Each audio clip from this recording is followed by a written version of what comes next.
we're going to do a little bit more work on the Embroidery Angel today. We're going to start constructing the bodice and applying it to the skirt.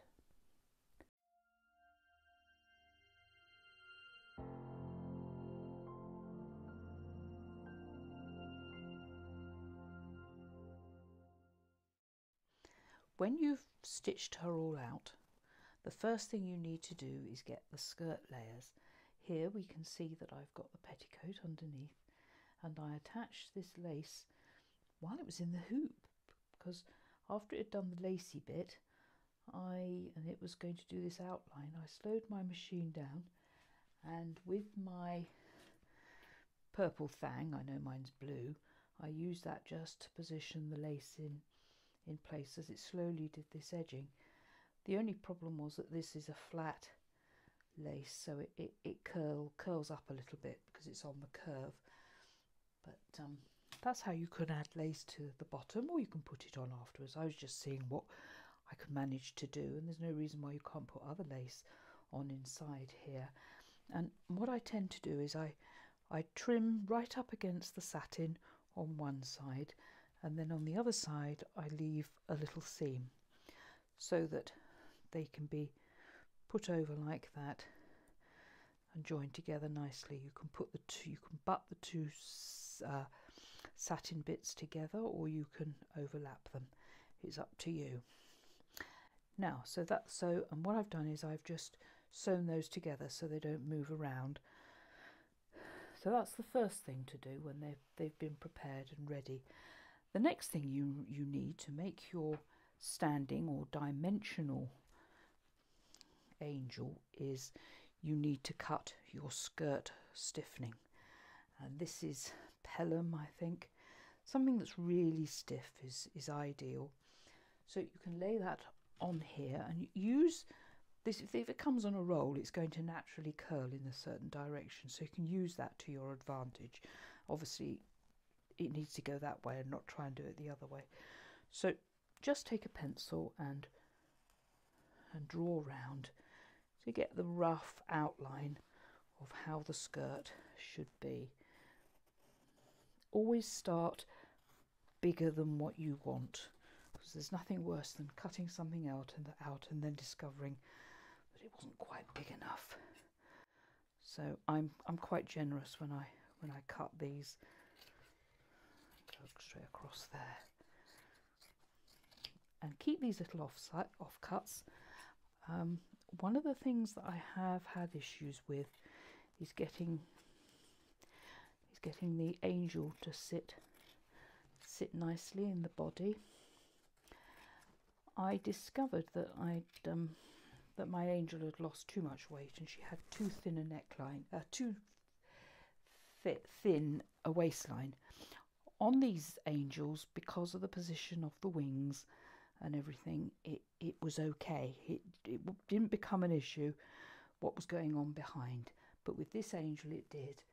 So what I've had to do, let me show you the different. This is a top section. The wings, the corded lace wings, have been done in two colours,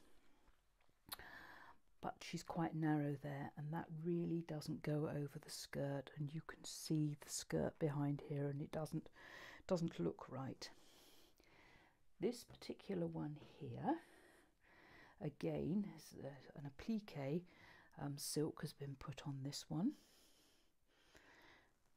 and I've also included the motif stitches, and her tiara and earrings and little heart have been done there in rose metallic, which is absolutely lovely.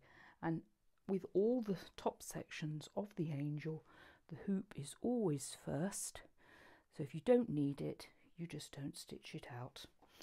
And now this angel is again different. Now this one, it hasn't got the halo or the hoop, and it actually has a wider bodice, and I think because it's wider, it needs a little bit more support than the narrower ones. No halo.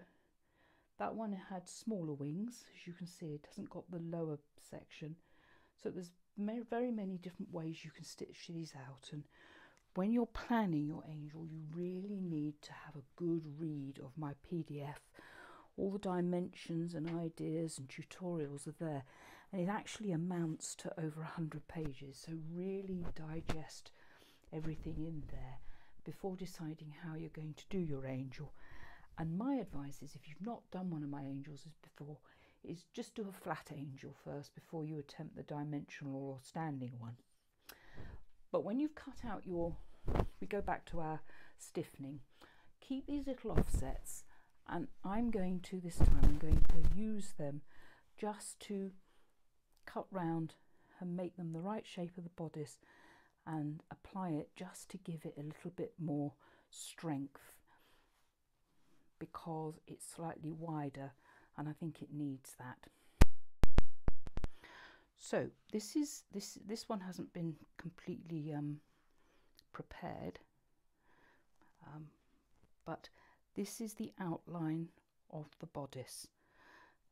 You've got your ordinary supports which you had for the Celtic and the Christmas angels, and you can use this and you put the boning down the back, or you can use this support which goes on the back. And the important thing to do this is, if you're going to put the boning on, you need to sew it on by hand. Here's one that I've prepared earlier, always wanted to say that, and as you can see, I've hand stitched the boning down, but it does that supports the back, it doesn't support the bodice.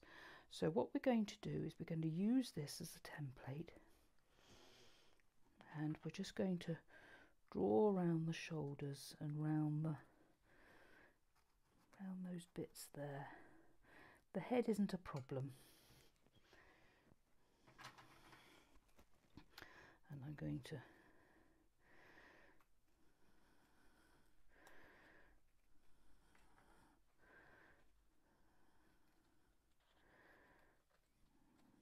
now, I think when I've prepared this, I shall probably make it just a bit smaller. Right, let's move those out of the way, and our little offcuts. As you can see, when you put that on, it is showing the other side. So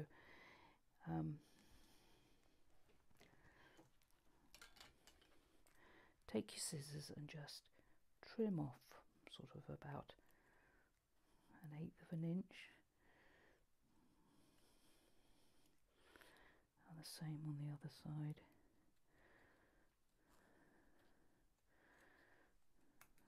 I may cut this for the, I don't know if it's the right place. I'm going to take the risk and just do the base of the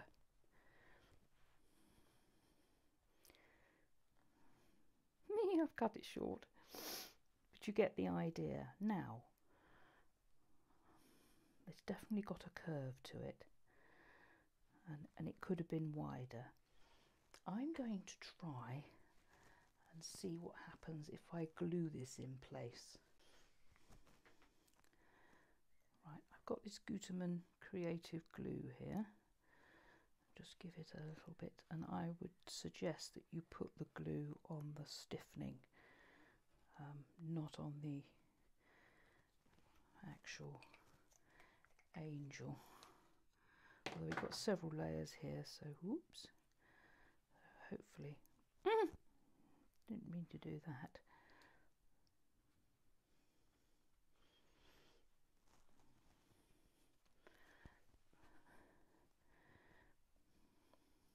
You can see that's given it some structure, but I need to do some trimming here.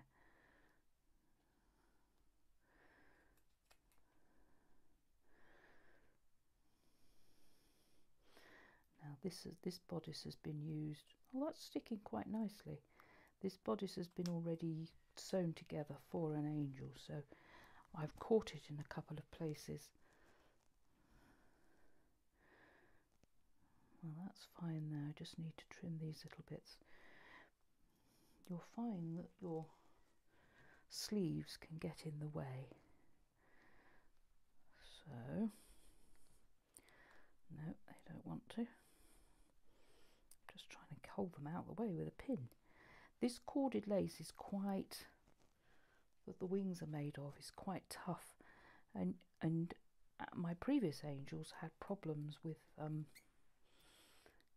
getting overly heavy, but I don't think and sagging when you added crystals and pearls to them. I don't think you'll have that problem with this one. It still needs a little bit there.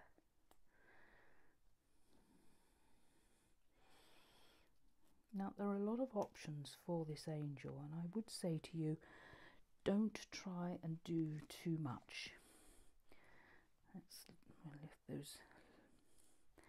Now that's not going anywhere, that's not going to pucker, and it seems to have, the glue seems to work. I'm not a great gluey person really, but that worked reasonably well. So right, so that's the top half is almost ready, and if you haven't got boning, you may find that you're able to support your angel just by doing this. Now, where's the support? No, it's not that one. Oh, here it is. Now this is the one. No, that's not it. It's walked. There it is. So here's the back. As you can see, this has been decorated, and so that will fit on there nicely, so that when you look at the back of the angel, she's nicely supported.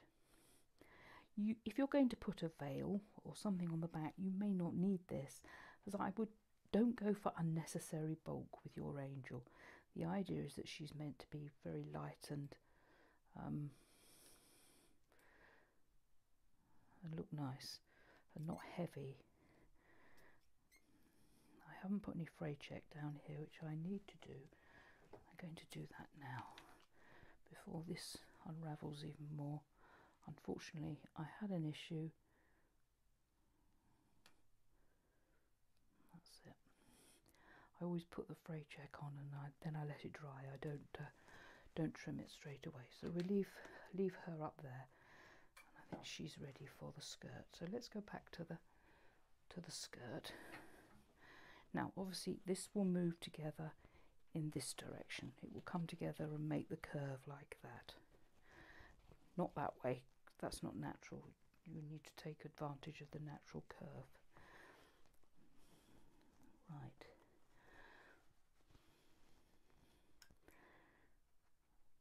I'm going to cut this just a little bit proud.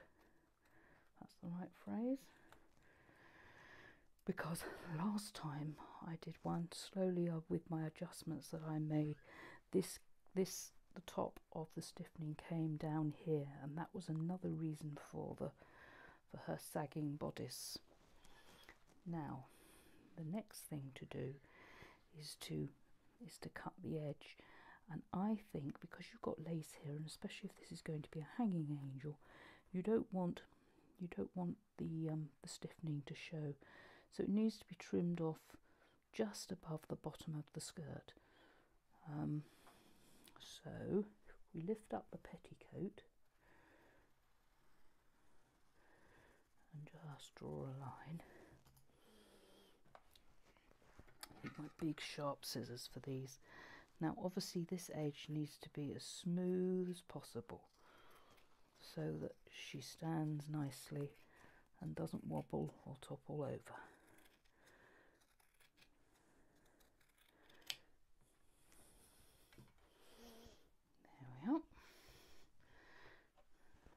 Now that will come together like that with a slight overlap. If you're not going to sew it straight away, well, we're not going to, you can just pin it in place or use a paper clip. Then you take your skirt. You always get lots of fluff around with silk, but you can always lift it up with sellotape. So you need to judge where the centre is, about there, and as you can see it's almost too long. But that doesn't matter, we can trim it again. So I'm going to trim, I'm going to pin it there at the front, and I'm going to see how these match. Pin that there, make sure it's nice and flat.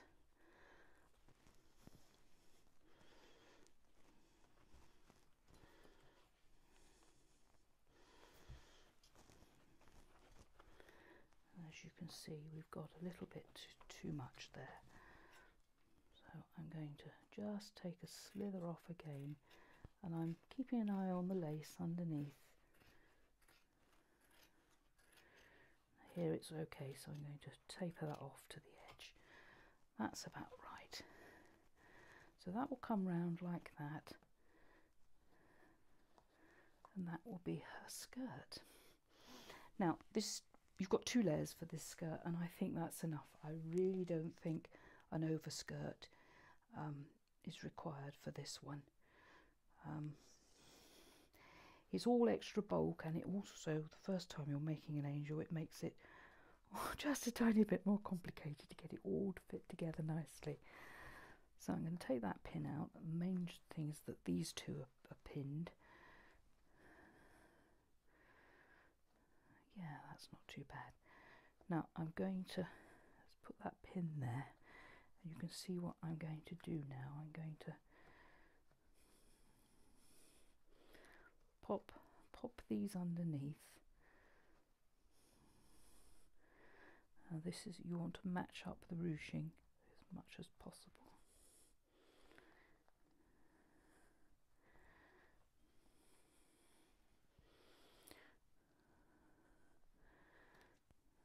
It's not easy to pin this. You can end up stabbing yourself. There we are. So there's our skirt.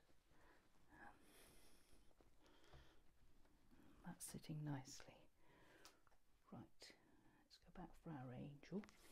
And the idea is that she sits here like this, and this bends round the skirt, and the wing and the sleeves come forward a little. So I'm just going to put this one on here. First of all, I'm just going to pin it. Now, having that extra bit of stabilizer there, may be a problem. Right. Now, when you pin that, it's going to force it to go in the wrong direction, the pin. So the idea is that she sits. Let me bring that out. I do apologise. Get so carried away with what I'm doing, I forget to check the camera. You can see what I'm doing. So that fits there, and you need to put a pin there across the bodice like that, and then you can take a good look at and make sure everything is looking in proportion. Let's bring the sleeves up above so you can see how they come forward like this. Now it's not showing in this design, but the newer versions, I've made the lace a little bit bigger, so that will fit. Now that all looks fine, and that's how it is at the back. So what you need to do now is leave these pins in place, and all you need to do is undo the back. Alright, and open it out. And you can see that this is now sitting on the stiffening. And hopefully, if you put 2 pins in there, that is where you want your angel to be sat. And so you hand stitch round here, and then do the necessary attachments up here of the stiffening, and then but keep checking that everything is looking right. Double check as you go along and make sure that everything is lined up. It's most important that the support here is absolutely central across her neck and vertical. And so that's how you put the angel together. I promise you, it probably won't go together right the first time. If you're doing the overskirt, you don't put the overskirt on yet. You don't put the overskirt on until you've completed this section. I hope that you'll look at these designs and create your own unique angel. Thank you for watching.